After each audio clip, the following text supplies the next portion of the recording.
কোনো বিশেষ রাজনৈতিক দলের জন্য আমাদের এই নির্বাচন প্রক্রিয়া যাতে থেমে না যায়, নির্বাচন তাদের নেত্রী অসুস্থ সেটার জন্য আমাদের সহানুভূতি রয়েছে, আমরা সেই বিষয়টা বিবেচনা করতে বলেছি।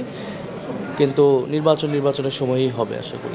বলেছি যে যেহেতু একটি গুরুত্বপূর্ণ রাজনৈতিক দল এর প্রধান তার একটা অসুস্থতার কথা আছে, তাদের সাথে তাদের অভ্যন্তরীণ পরিস্থিতি সেটাও যাতে বিবেচনা নেয়, যাতে তফসিল ঘোষণার পরে সবাই নির্বাচনী কার্যক্রমে আমরা শুরু করতে পারি আর কি। মানে ফেব্রুয়ারির মাঝামাঝি নির্বাচন হলেও তফসিলটা একটু পেছানো যায় কিনা এটা আপনি মনে করছেন? সেটা নির্বাচন কমিশন বিবেচনা করবে, তাদের সাথে সেই রাজনৈতিক দলের বিবেচনা নিয়ে। আমাদের নির্বাচন তফসিল নিয়ে কোনো মন্তব্য নেই। নির্বাচনের সময়ই হবে। নির্বাচন কোনো বিশেষ রাজনৈতিক দলের জন্য তো নির্বাচনের তারিখ পরিবর্তন হবে না। আমরা বলে আসছিলাম যে দেশ সংস্কার, বিচার এবং সেটার পরে নির্বাচনের উদ্যোগ যাতে গ্রহণ করা হয়।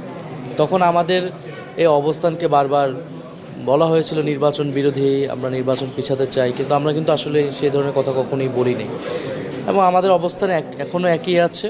যেহেতু সংস্কারের একটা পর্যায়ে আমরা এসেছি, জুলাই সনদ আদেশ হয়েছে, বিচারের প্রক্রিয়াও শুরু হয়েছে, এখন নির্বাচনের দিকে আমাদেরকে যেতে হবে। তবে আমরা যেটা বলেছি, নির্বাচন কমিশন যাতে সকল রাজনৈতিক দলকে ঐক্যবদ্ধ করে নির্বাচনের যাত্রাটা শুরু করে। কোনো বিশেষ রাজনৈতিক দলের জন্য আমাদের এই নির্বাচন প্রক্রিয়া যাতে থেমে না যায়, নির্বাচন তাদের নেত্রী অসুস্থ সেটার জন্য আমাদের সহানুভূতি রয়েছে, আমরা সেই বিষয়টা বিবেচনা করতে বলেছি। কিন্তু নির্বাচনের সময়ই হবে আশা করি।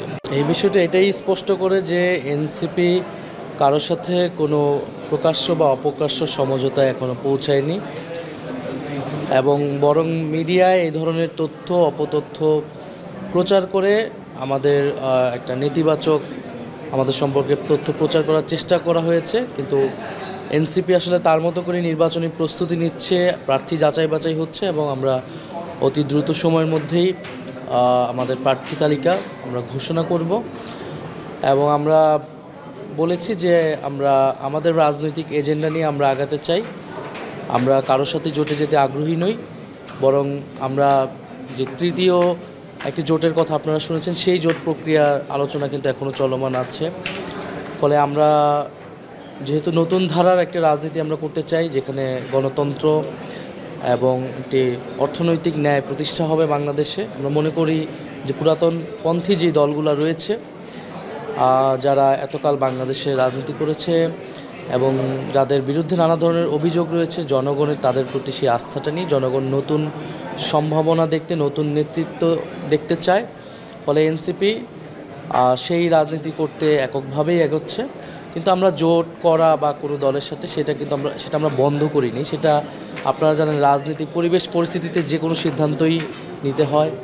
দেশের প্রক্রিয়ায় জনগণের স্বার্থ রক্ষায় যদি আমাদের মনে হয় এ ধরনের কোনো সিদ্ধান্ত নিতে হবে, সেটার জন্য আমরা ওপেন রয়েছি।